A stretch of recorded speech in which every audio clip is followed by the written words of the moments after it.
Bienvenidas y bienvenidos a su programa Abogacía Digital. Yo soy Marco Antonio Saint y el día de hoy hablaremos con el maestro Mateo Mancilla Moya de la divulgación jurídica y los derechos digitales. La divulgación jurídica es importante en un Estado democrático de derecho, ya que es importantísimo también hacer saber a toda la sociedad cuál es la legislación existente, cuál es la que viene, cuáles son los fenómenos que se van a regular y por qué debemos respetar a esta legislación, a la Constitución y a todas las normas que rigen nuestra conducta y nuestras relaciones como seres humanos. Por supuesto, los medios digitales en esta divulgación son muy importantes porque haciéndolo de manera adicional a los medios tradicionales, vemos que esto se puede potencializar, llegar a más personas y llegar de una manera mucho más accesible. De ese es el tema del que hablaremos hoy con el maestro Mateo Mancilla, quien es director de la revista Abogacía y en su día a día se dedica a la divulgación de esta cultura y lo hace a partir también de medios digitales.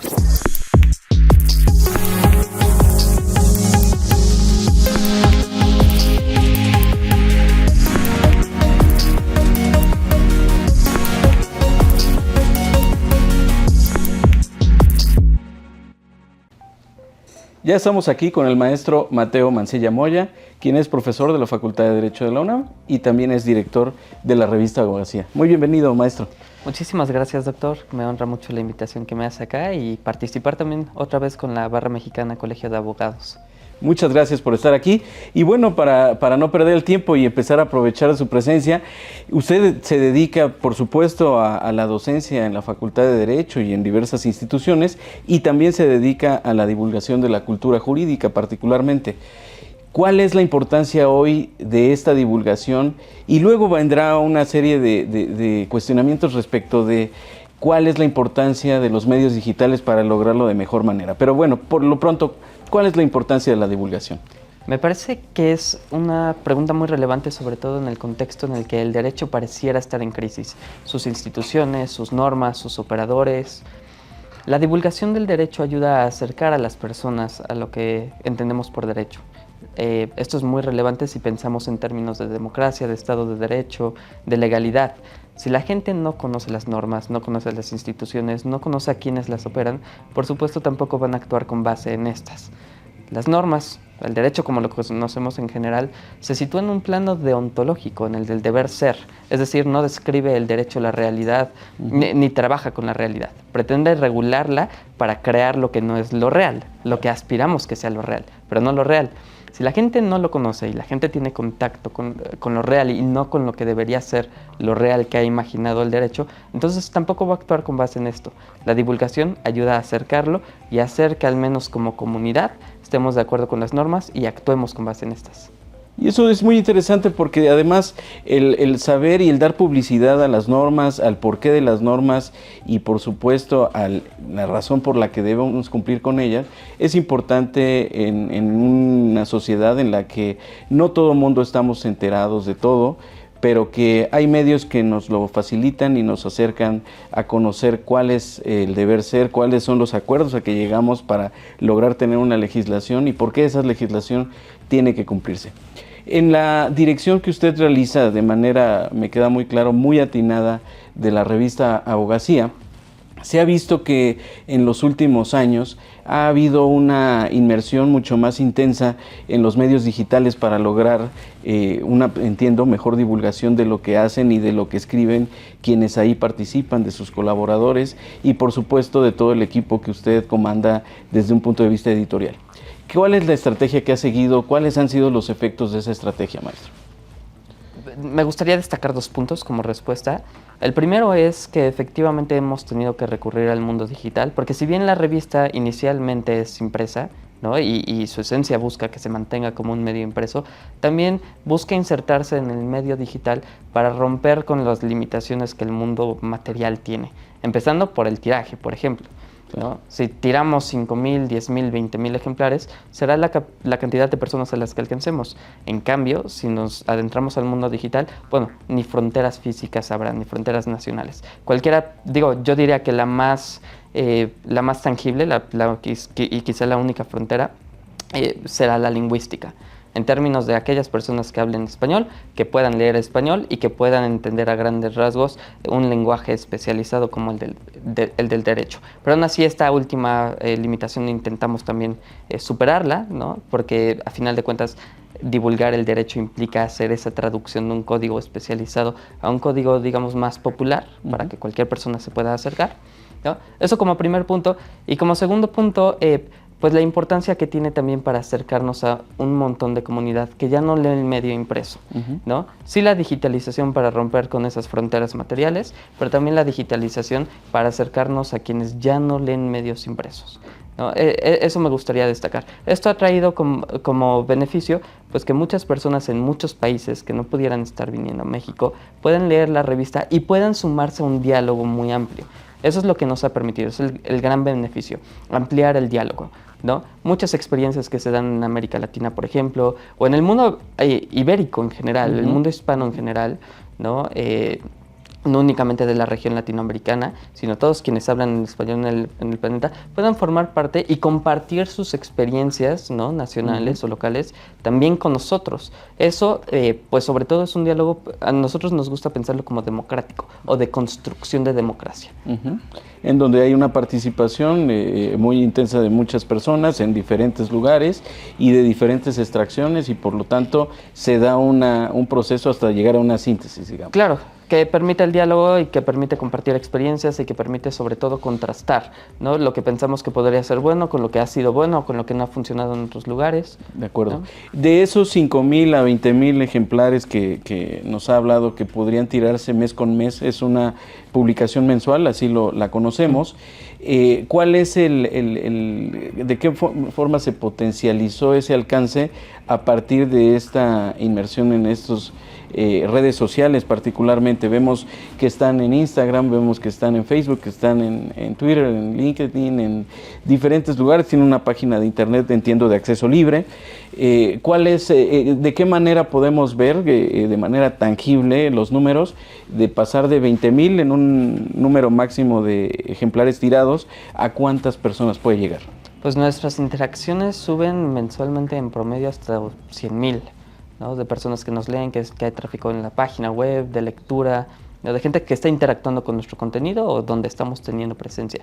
O sea, sí ha aumentado sustancialmente, ¿no? En comparación con el número del tiraje de la revista impresa, ¿no? Y esto es muy positivo porque también, digo, no únicamente lo vemos en términos de tráfico, sino también en términos de incidencia, ¿no? Y esa es la parte positiva. Una cosa es que nos estén visitando y cuánto tiempo de lectura mantienen en nuestro sitio web o cómo nos comparten, si comentan, si dan likes, si interactúan con nosotros. Y otra cosa es también cómo eso está teniendo un impacto. Claro. Nuestro contenido digital, ¿no?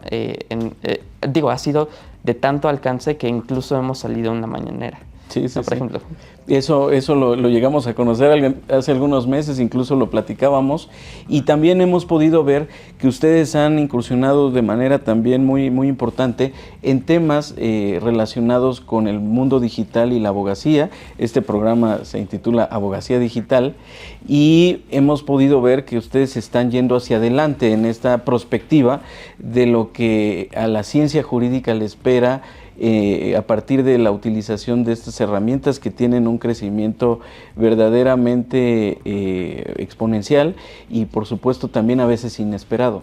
¿Cuáles son los principales temas que usted ve luego de leer seguramente tantos textos que le proponen publicar, luego de estar en diversas mesas y luego de escuchar diversas participaciones en todos los lugares donde llega la revista?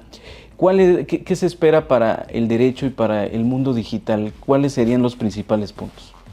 Pues como bien dice doctor, yo creo que en este momento, a estas alturas del desarrollo humano, el desarrollo de las tecnologías digitales es imparable, ¿no? A pesar de que en el gremio, particularmente en el gremio, en general en la sociedad, pero particularmente en nuestro gremio que ha sido un poco conservador, hay cierto escepticismo hacia el uso de tecnologías digitales. Pareciera que pueden afectar los empleos, pareciera que pueden afectar ciertos derechos, pareciera que van a transformar completamente el mundo jurídico, ¿no? Cuando realmente deberíamos estar pensándolos más bien de forma positiva.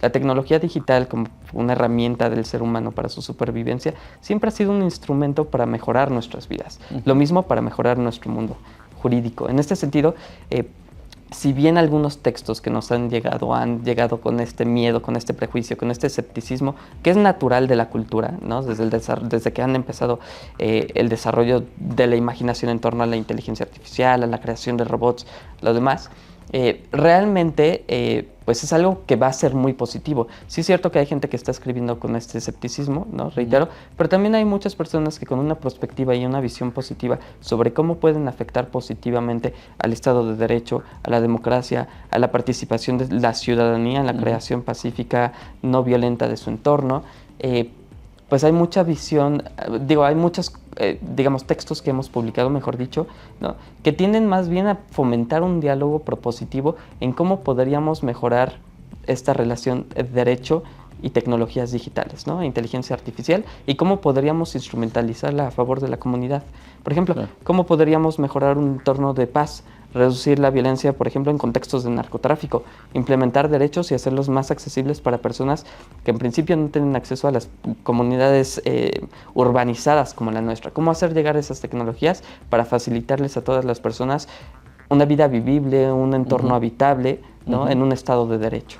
Entonces, yo pienso que, y es lo que nos gusta más publicar, más allá de las visiones escépticas en la revista, una visión que nos ayude a pensar en esta relación como algo necesario si queremos si queremos avanzar en la construcción de todo lo que en el mundo jurídico nos hemos propuesto, que es lo que mencionábamos hace rato, ese deber ser, o en otros términos, esa utopía.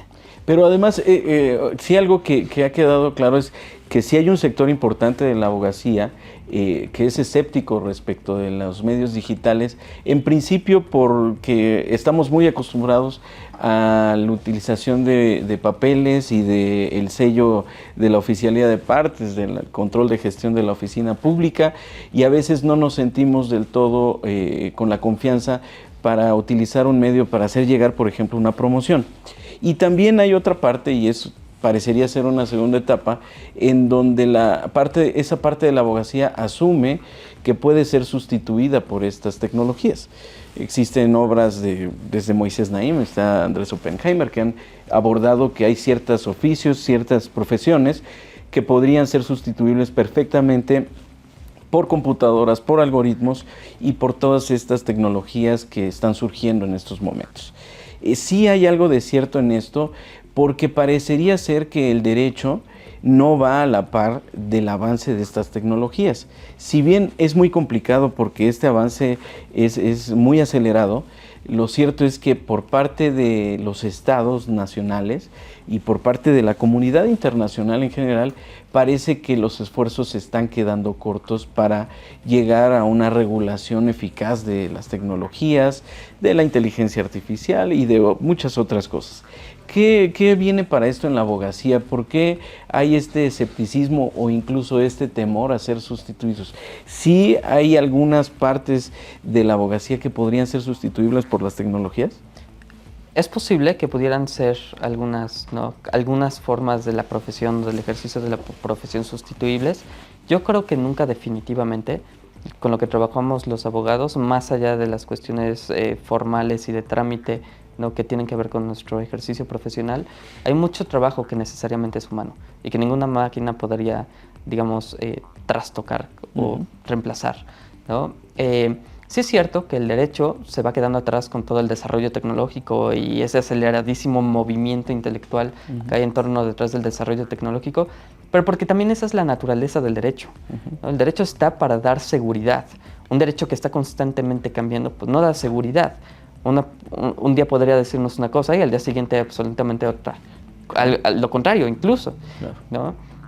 Parte de nuestro escepticismo viene de que hemos sido formados en eso, ¿no? Y eso se arraiga en la cultura del derecho. Estamos formados para que las cosas avancen lentamente, si es que avanzan, y esté previsto, o se mantengan, y esté previsto. Los fenómenos que sucedan. Efectivamente, pero yo creo que también una abogacía consciente y responsable con su entorno tiene que reconocer que la vida no funciona así. O sea, que la vida lleva su propio ritmo y que tenemos que ajustarnos incluso en cómo estamos practicando y operando nuestras instituciones para poder estar a la altura de esos cambios, ¿no? Claro. Yo pienso que las nuevas generaciones sí empiezan a tener esa visión. Estamos pasando por una etapa muy reformadora de la Constitución, de la legislación secundaria, y con unas ideas, pues en algunos casos muy criticadas, en otros casos muy aplaudidas, pero lo cierto es que hay una reforma muy profunda del régimen, del gobierno, de las instituciones, pero parecería ser que lo que no está sucediendo, maestro, es el buscar en principio que haya una mayor cultura jurídica en la población. Eso parecería no ser una de las preocupaciones cuando en toda sociedad democrática, creo, y muchos autores así lo señalan, en principio tendría que estar informada la gente y poder entender básicamente de qué viene una reforma, por ejemplo, constitucional o legal. Parecería ser que en México esto no sucede. Y también parecería ser que no hay una preocupación, o al menos no una preocupación lo suficientemente fuerte, para generar legislación que regule todo esto nuevo. ¿Qué sucede en este caso? ¿Por qué, si usted comparte esta visión, por qué el gobierno particularmente y el gobierno mexicano no se está preocupando por esta divulgación de la cultura jurídica y por esta legislación actualizada que, si bien, como usted dice, siempre se busca que haya cierta estabilidad, lo cierto es que hay fenómenos que no podemos esperar a que empiecen a generar efectos sin que esto sea en algún momento previsto por una norma? El gran problema de nuestra democracia, ¿no?, entre comillas democracia, es que no ha logrado concretarse. A pesar de todas las reformas jurídicas, normativas, institucionales que ha habido al menos en las últimas 3 décadas para transitar, digamos, de esa dicta blanda de partido único a un gobierno genuinamente democrático, no lo hemos logrado. Seguimos acarreando, seguimos inmersos en toda una dinámica de prácticas que no son democráticas. Por más instituciones que tengamos democráticas, por más normas que tengamos democráticas, por más reformas que posibiliten la democracia, como la de derechos humanos de junio del 2011, si en la práctica, en la cultura, no ejercemos la democracia y no actuamos con base en valores democráticos, entonces nada de esto va a funcionar. Ese es el gran problema de nuestra democracia, y que ha hecho que pues toda la inercia de la no democracia mexicana de hace 3 décadas la sigamos arrastrando en 2024. Cuando un gobierno no es democrático, no le importa realmente si las personas conocen las normas, ¿no? Yo creo que es el fenómeno ahorita y ha sido el fenómeno siempre. No ha habido nunca la gran divulgación del derecho, del conocimiento, porque nuestras prácticas no tienen que ver con la de la legalidad, no tienen que ver con la de la justicia, tienen que ver con cómo, bueno, en todo el siglo XX estuvimos interactuando bajo un régimen autoritario, ¿no? Nuestras prácticas siguen siendo autoritarias, en el gremio jurídico, en el gremio político, en cualquier gremio, el médico, el de los arquitectos, ¿no? Nuestras prácticas, las que tenemos arraigadas, son las de la inercia que arrastramos desde el siglo XX, prácticas autoritarias. Entonces, por más reformas y bonitas que suenen y utópicas y potencialmente realizables, ¿no?, que estemos haciendo y a las que queramos transitar, pues el problema es que no estamos ahí parados en el plano del ser, ¿no? Ontológicamente no estamos ahí parados. Entonces es lógico que un gobierno que quiera hacer cualquier modificación, pues tampoco explique a su comunidad, a la ciudadanía, a quienes representa, de qué va esto, ¿no? Y por eso se sirven de discursos más bien demagógicos. Ese es el tema. Una comunidad que no tiene acceso al conocimiento del derecho o al conocimiento que hay detrás del reformar una constitución o de reformar instituciones o de poner o quitar autonomías o organismos que actúen autónomamente en lugar de centralizar el poder, pues no va a estar ahí la discusión, ¿no? La discusión está en otro lugar, ¿no? Y por eso el discurso demagógico ayuda más bien a intentar explicar otras cosas. Y para empezar a concluir nuestro programa, maestro, usted trajo a colación la muy importante reforma de junio de 2011, la reforma en materia de derechos humanos, que significó y ha significado un hito para el Estado mexicano, que hubiéramos querido que hubiera tenido una implementación mucho más eficaz y que efectivamente se estuviera cumpliendo todo lo que ahí señala, particularmente el artículo 1 constitucional. Y sobre esto, en el tema de los derechos conocidos como digitales, ¿está habiendo una verdadero implementación del principio de progresividad de los derechos humanos para implementar este tipo de derechos? ¿O qué falta o cómo ve este avance? Yo pienso que podemos dividir la respuesta, ¿no? Hay que distinguir. Por un lado están los derechos digitales, lo que se conoce como cómo la persona puede ejercer sus propios derechos en el entorno digital, y por otro lado, cómo la persona puede ejercer sus derechos humanos en general facilitados por el entorno digital. No es lo mismo que una persona pueda en el entorno digital ejercer su derecho a la libertad de expresión o la libertad de opinión, a que una persona pueda acceder tan siquiera al Internet, Claro. ¿no? En una comunidad a donde no llegan estas tecnologías, o de que pueda tener un instrumento digital para acceder. Yo pienso que paulatinamente sí estamos avanzando hacia allá, sobre todo porque el avance de los derechos digitales a veces no se está dando necesariamente limitadamente en el entorno nacional, porque el entorno digital es transnacional, ¿no? Claro. Desborda nuestros límites nacionales. Y creo que gracias a eso y a las políticas de algunas redes sociales, por ejemplo, del Internet en general, la información se ha hecho accesible y por ende también, la información y el acceso a la información como derecho llave, el acceso a otros servicios, Claro. Y a otros derechos. Claro. Entonces, creo que sí lo estamos haciendo. Creo que en México particularmente hay muchos retos porque mucha comunidad no tiene acceso ni a internet, ni a computadora, ni a un teléfono, ¿no? Y muchas personas que viven en comunidades, bueno, están yo creo que todavía lejos de poder tener ese acceso. Creo que en política nacional tendríamos que estar buscando eso, pero al menos en el entorno digital creo que ya se están ejerciendo otros tantos. Ya se ha tenido un avance, si bien podría quedar mucho por hacer, lo cierto es que sí ha habido un avance. Esa sería la conclusión. Eso es lo que yo pienso, sí. Muchísimas gracias, maestro, por estar aquí con nosotros. Al contrario. Ha sido un placer tenerlo como invitado. Ha sido el maestro Mateo Mancilla, director de la revista Abogacía, profesor de la Facultad de Derecho. Muchas gracias. Como hemos podido ver, la divulgación de la cultura jurídica y los medios digitales hoy son una relación indispensable para que ésta pueda realizarse de manera mucho más eficaz y cada vez más personas conozcamos cuál es la actualidad jurídica que viven nuestras sociedades, sobre todo en una sociedad democrática en donde este acceso a la información y donde este respeto a las normas debe ser una realidad cotidiana y por supuesto debemos aspirar a que lo sea cada vez más. Esos son los temas de los que hemos hablado hoy.